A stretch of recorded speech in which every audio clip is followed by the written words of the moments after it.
Assalamualaikum warahmatullahi wabarakatuh. Selamat siang teman-teman semuanya.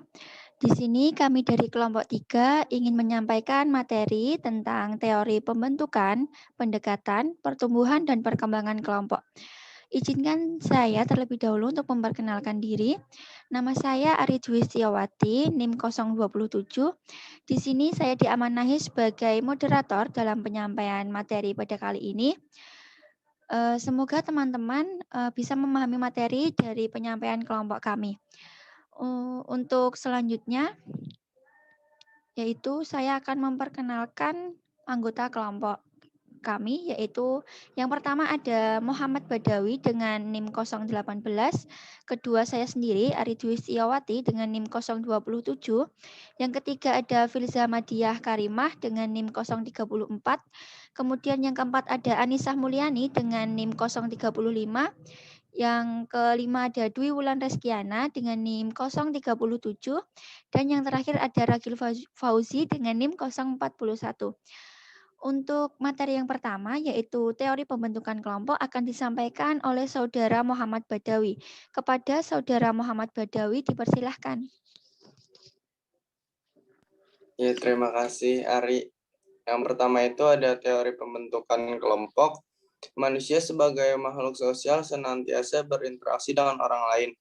Karena adanya interaksi, membuat manusia berkelompok satu sama lainnya. Dalam perilaku organisasi, kelompok merupakan suatu tempat untuk mencapai tujuan yang diinginkan. Kelompok mempunyai karakter dan jenis-jenisnya, daya tarik individu untuk berinteraksi dalam kelompok, dan dinamika kelompok.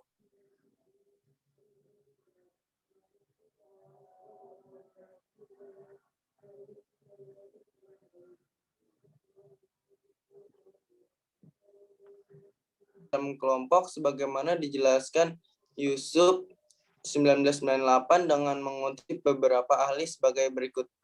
Terima kasih, Ari. Baik, disampaikan terima kasih kepada Saudara Muhammad Badawi. Untuk materi selanjutnya, yaitu tentang beberapa teori pembentukan kelompok, akan disampaikan oleh Saudari Filza Madiah Karimah. Kepada Saudari Filza, dipersilakan. Ya, terima kasih Ari. Yang pertama, teori kedekatan adalah teori yang sangat dasar tentang terbentuknya kelompok ini, menjelaskan adanya afiliasi atau perkenalan di antara orang-orang tertentu. Yang kedua, yakni teori interaksi. Teori pembentukan kelompok yang lebih komprehensif adalah suatu teori yang berasal dari George Human. Teorinya berdasarkan pada aktivitas-aktivitas, interaksi-interaksi, dan sentimen-sentimen atau perasaan emosi. Yang ketiga, teori keseimbangan, yaitu salah satu teori yang agak menyeluruh. Penjelasannya tentang pembentukan kelompok ialah teori keseimbangan yang dikembangkan oleh Theodore Newcomb. Teori ini menyatakan bahwa seseorang tertarik pada yang lain adalah didasarkan kesamaan sikap di dalam menanggapi suatu tujuan.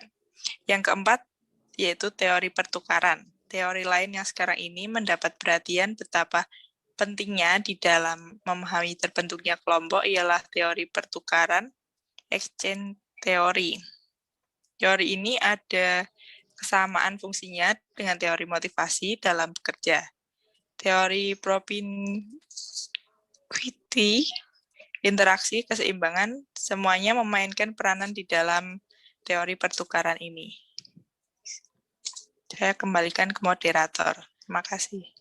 Baik, disampaikan terima kasih kepada Saudari Filza Madiah Karimah.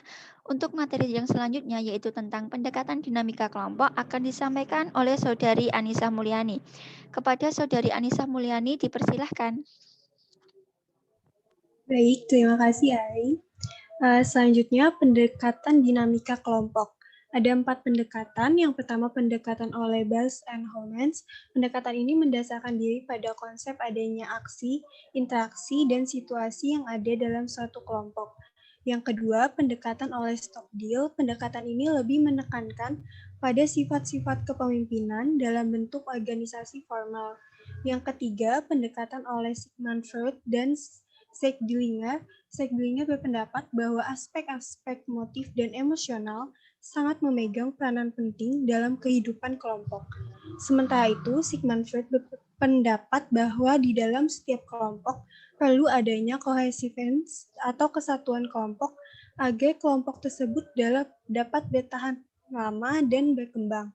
Yang keempat, pendekatan dari Jennings dan Moreno. Jennings mengemukakan konsepsinya mengenai pilihan bebas, spontan, dan efektif dari anggota kelompok yang satu terhadap anggota kelompok yang lain dalam rangka pembentukan kelompok.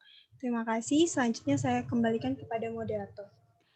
Baik, disampaikan terima kasih kepada Saudari Anissa Mulyani untuk materi yang selanjutnya yaitu teori pertumbuhan kelompok, di mana teori ini akan disampaikan oleh Saudari Dwi Wulan Reskiana. Kepada Saudari Dwi Wulan Reskiana, dipersilahkan. Ya, terima kasih moderator. Di sini saya akan menjelaskan mengenai teori pertumbuhan kelompok. Jadi, tahapan perkembangan kelompok dapat ditunjang dari cara kelompok tersebut berkomunikasi. Nah, perkembangan kelompok di sini dibagi menjadi 3 tahap.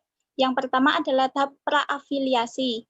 Tahap ini merupakan tahap permulaan di mana terjadi perkenalan semua anggota individu dalam kelompok tersebut. Kemudian hubungan akan berkembang menjadi sangat akrab dan saling mengenal sifat dan nilai dari masing-masing anggota. Tahap kedua adalah tahap fungsional. Di tahap ini ditandai dengan adanya perasaan senang dan tercipta homogenitas, kecocokan, kekompakan dalam kelompok tersebut. Dan pada akhirnya, pada tahap ini terjadi pembagian tugas dalam menjalankan fungsi kelompok. Tahap yang ketiga adalah tahap disolusi. Pada tahap ini, setiap anggota itu sudah mulai merasakan tidak saling membutuhkan, sehingga terjadi sedikit perpecahan dan tidak ada keharmonisan lagi. Sehingga pada tahap ini biasanya terjadi pembubaran kelompok. Sekian, terima kasih. Saya kembalikan ke moderator. Baik, disampaikan terima kasih kepada Saudari Dwi Wulan Reskiana. Untuk materi yang selanjutnya, yaitu tentang teori perkembangan kelompok, akan disampaikan oleh Saudara Ragil. Kepada Saudara Ragil, dipersilahkan. Terima kasih Ari. Untuk materi selanjutnya adalah teori perkembangan kelompok. Teori ini memfokuskan pada cara suatu kelompok menghadapi suatu tugas mulai dari awal pembentukan kelompok hingga proyek selesai. Berikut ini tahap-tahapannya. Yang pertama ada tahap pembentukan atau forming. Mohon maaf teman-teman, sepertinya Ragil terkendala sinyal ya. Kita menunggu sembari Ragil masuk lagi di room Zoom ini. Halo, bisa dilanjut? Iya, silahkan. Dipersilahkan kepada Saudara Ragil. Sebelumnya maaf, tadi terkendala sinyal, jadi sinyalnya hilang. Saya ulangi ya. Pada teori perkembangan kelompok, teori ini memfokuskan pada cara suatu kelompok menghadapi suatu tugas mulai dari awal pembentukan kelompok hingga proyek selesai. Berikut ini tahap-tahapannya. Yang pertama ada tahap pembentukan atau forming. Pada tahap ini kelompok baru saja dibentuk dan diberi tugas. Anggota kelompok cenderung untuk bekerja sendiri dan walaupun memiliki etikat baik, namun mereka belum saling mengenal dan belum saling percaya. Kedua ada keributan atau storming. Pada tahap ini kelompok mulai mengembangkan ide-ide berhubungan dengan tugas yang mereka hadapi. Mereka membahas isu-isu semacam masalah apa yang harus mereka selesaikan, bagaimana misi mereka masing-masing, dan model kepemimpinan seperti apa yang dapat mereka terima. Yang ketiga ada penormaan. Terdapat kesepakatan dan konsekuensi antara anggota kelompok. Peranan dan tanggung jawab telah jelas. Kelompok mulai menemukan harmoni seiring dengan kesepakatan yang mereka buat mengenai aturan-aturan dan nilai-nilai yang digunakan. Yang keempat ada tahap pelaksanaan atau performing. Kelompok pada tahap ini dapat berfungsi dalam menyelesaikan pekerjaan dengan lancar dan efektif tanpa ada konflik yang tidak perlu dan supervisi eksternal. Anggota kelompok saling tergantung satu sama lain dan mereka saling respect dalam berkomunikasi. Kemudian Tahap kelima, peristirahatan atau adjourning and transforming. Ini adalah tahap yang terakhir di mana proyek berakhir dan kelompok membubarkan diri. Kelompok bisa saja kembali pada tahap maupun ketika mereka mengalami perubahan atau transforming. Misalnya jika ada review mengenai goal ataupun adanya perubahan anggota kelompok. Sekian dari saya kembalikan ke Ari. Baik, disampaikan terima kasih kepada Saudara Ragil Fauzi. Untuk selanjutnya, yaitu tentang kesimpulan.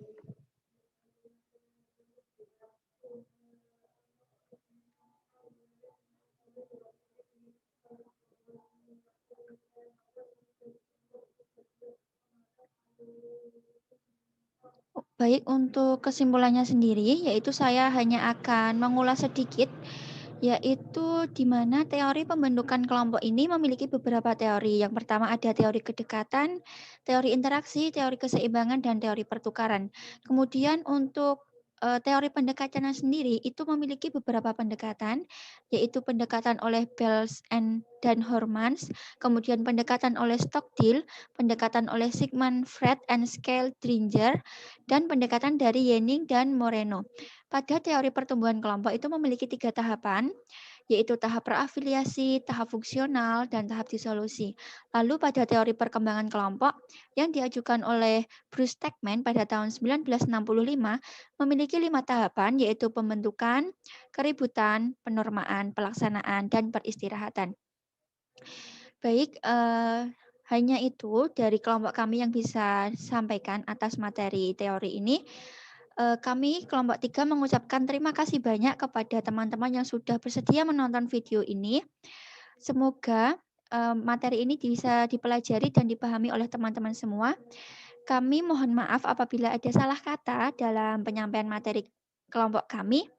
Sekian, wassalamualaikum warahmatullahi wabarakatuh.